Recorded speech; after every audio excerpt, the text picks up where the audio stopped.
વિષય છે સંસ્કૃત અને આપણે અલંકાર ભણીએ છીએ એમાં સૌપ્રથમ શ્લેષ અલંકાર આવે છે. એ શ્લેષ અલંકારને આપણે જાણવાની કોશિશ કરીએ તો શ્લેષ અલંકાર એટલે કહેવાય શું? સૌપ્રથમ તો શ્લેષ અલંકાર એટલે કે એક વાક્યમાં ખાલી ને ખાલી એક જ વાક્યમાં અનેક પ્રકારના અર્થનો બોધ મળતો હોય તેને શ્લેષ અલંકાર કહેવાય. તો સૌપ્રથમ આપણે લક્ષણ જાણીએ. શ્લેષ સ વાક્યે એકસ્મિન યત્રાનેર્થાદ્ય ભવેત. તો આ આખું એક વાક્ય આપેલું છે કે નહીં? પણ એની અંદર બે પ્રકારના અર્થ જોવા મળે છે. ઉદાહરણ તરીકે કેશવમ પતિતમ દ્રષ્ટવા પાંડવા હર્ષમાંગતા રુદંતી કૌરવા સર્વે હાહા કેશવ કેશવ. એનો અર્થ એમ થાય છે કે કેશવ સૌપ્રથમ પહેલા નંબરનો અર્થ કેશવ એટલે કૃષ્ણ.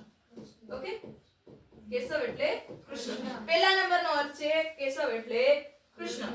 તો કૃષ્ણને પડેલા જોઈને પાંડવો, અહીંયા છે કેશવમ પતિતમ દૃષ્ટવા પાંડવા, મતલબ કે કેશવને પડેલા જોઈને પાંડવો હર્ષ માંગતા મતલબ ખુશ થાય છે.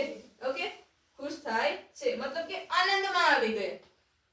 પણ બીજા નંબરે કે છે બધા જ કૌરવો દુર્યોધન વગેરે હે કૃષ્ણ છે કે નહીં? હા હા કેશવ કેશવ, હે કૃષ્ણ એમ કરીને રડવા લાગ્યા એમ કે છે.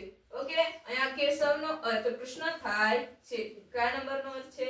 પહેલા નંબરનો. હવે અહીંયા ત્રણ શબ્દો છે, કેશવ, પછી પાંડવા અને કૌરવા. એ ત્રણ પદોના બે બે અર્થ થાય છે એમ કે છે. કયા કયા? એક તો આ કેશવ, પછી પાંડવા અને કૌરવા. ઓકે, તો તેમાંથી એક અર્થ આપણે હમણાં સમજી ગયા. કયો? કે કેશવને પડેલા જોઈને પાંડવો આનંદમાં આવી ગયા. બધા જ કૌરવો હે કૃષ્ણ એમ કરીને શું કરવા લાગ્યા? રડવા લાગ્યા. ઓકે, હવે બીજા નંબરે જોઈએ તો કેશવ એટલે કે પાણીમાં પડેલા સવમ. અહીંયા એક સંધિ છૂટી પડે છે, કેશવ મતલબ સવમ. ઓકે, સવમ. તો એનો અર્થ સબ. સબ એટલે શું કહેવાય ખબર છે? ખબર છે કોઈને? સબ નથી સાંભળ્યું? ઓકે, સબ વાહિની નામ સાંભળ્યું છે ક્યારે? મળદાને લઈ જનારી ગાડી, સબ વાહિની. ઓકે, સબ મતલબ મૃત્યુ પામેલ વ્યક્તિ, સબ મળતું કહેવાય. ઓકે, હા. તો આ સવમ શબ્દ કેશવમ, કેશવમ, તો પાણીમાં પડેલા સબને. હવે પાંડવા, આ બીજા નંબરનો શબ્દ પાંડવા, બીજા નંબરનો શબ્દ મતલબ કે પાંડવો. પહેલા નંબરે હું કર્યો તો અર્થ એનો પાંડવો, પણ બીજા નંબરે માછલા એવો અર્થ થશે. ઓકે, બીજા નંબરે માછલા એવો અર્થ થશે. તો માછલાઓ આનંદમાં આવી ગયા છે એમ કે છે. કેમ ખબર? પાણીમાં પડેલા સબને જોઈને માછલાઓ આનંદમાં આવી ગયા, કારણ અમને ખાવા મળી ગયું. ઓકે, અમારો ખોરાક અમારી નજરની સામે છે એમ કરીને માછલાઓ આનંદમાં આવી ગયા. માછલાઓ કેમ આનંદમાં આવી ગયા? પાણીમાં પડેલા સબને જોઈને. ઓકે, પણ કૌરવા મતલબ કાગડા.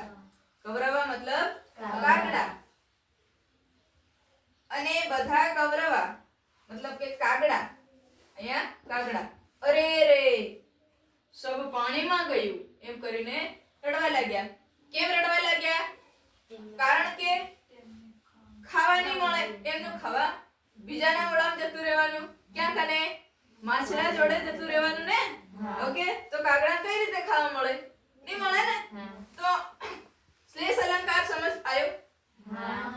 એક વાક્ય પણ એનો અનેક અર્થમાં બોધ મળતો હોય તેને શું કહેવાય? શ્લેષ અલંકાર.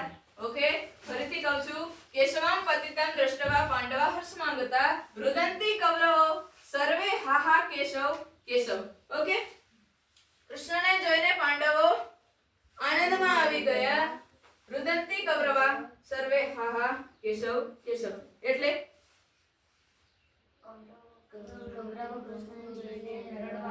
કૌરવો કૃષ્ણને જોઈને રડવા લાગ્યા. આ પહેલા નંબરનો અર્થ થયો. બીજા નંબરે કેશવ મતલબ કે શવ મ, શવમ મતલબ સબ, પાંડવા મતલબ માછલા અને કૌરવા મતલબ કાગડો. ઓકે, કૌરવા મતલબ કાગડાનો ઓળખો છો? સરસ. કેવું બોલે? તરત કાકા બોલો. તો બીજા નંબરનો અર્થ કેશવમ પત્તમ દૃષ્ટવા પાંડવા હર્ષ માંગતા. બીજા નંબરે અર્થ કેવો થશે? પાણીમાં પડેલા સબને જોઈને માછલાઓ આનંદમાં આવી ગયા. કેમ? અમને ખાવા મળી ગયું. પણ રુદંતી કૌરવા સર્વે હાહા કેશવ કેશવ.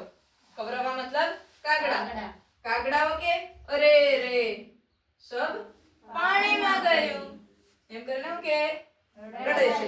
ઓકે, તો શ્લેષ અલંકાર પહેલા નંબરનો લક્ષણ આવી રીતે લખવાનું હોય છે, એનો અર્થ આવો હોય છે. ઓકે, તમારે લક્ષણ યાદ રહી જાય તો એનો અર્થ તો તમને ખબર પડી જ જાય. હવે તમને કોઈ પૂછે શ્લેષ અલંકાર કોને કહેવાય તો તમે સીધા જવાબ આપી શકો. શ્લેષ અલંકાર કોને કહેવાય? ઉષા બોલ. શ્લેષ અલંકાર કોને કહેવાય? નથી આવડી? ક્યાં નહીં આવડી? રૂપ નથી લાવ્યો હમણાં કહીશ. ક્યાં નહીં આવડી તને? શ્લેષ અલંકાર કોને કહેવાય? એવી રીતે સમૂહમાં મને જવાબ નહીં જોઈએ. બોલો છો બરાબર, પણ એક જ જણ બોલો. ઈશાની બોલ. ઓકે, એક વાક્યમાં અનેક પ્રકારનો બોધ મળતો હોય તેને શું કહેવાય? શ્લેષ અલંકાર. ઓકે, સમજાય? પાકું? આવડશે? કોઈને કઈ પ્રશ્ન? સાચું બોલો. ખરેખર આવડશે? હું પૂછીશ કાલે. નહીં આવડી તો માર પડેગા. સૌપ્રથમ શું તૈયાર કરવાનું? લક્ષણ. અર્થ તો આવડે. એક જ વાક્યમાં અનેક પ્રકારનો અર્થ મળતો હોય તેને શું કહેવાય? શ્લેષ અલંકાર. ઉદાહરણ તરીકે આ ઉદાહરણ લખવાનું છે તો જ માર્ક્સ મળશે. કેશવમ પતિતમ દૃષ્ટવા પાંડવા હર્ષ માંગતા રુદંતી કૌરવા સર્વે હા કેશવ કેશવ. અર્થ તમને આવડે છે ને? કૃષ્ણને જોઈને પાંડવો આનંદમાં આવી ગયા. પછી કૌરવોને જોઈને રડવા લાગ્યા. ઓકે, પછી કે અહીંયા સંધિ છૂટી પાડે છે કે સવ મ. એનો અર્થ શું થાય છે? સબ. બીજી વાર સમજાવું છું. સબ.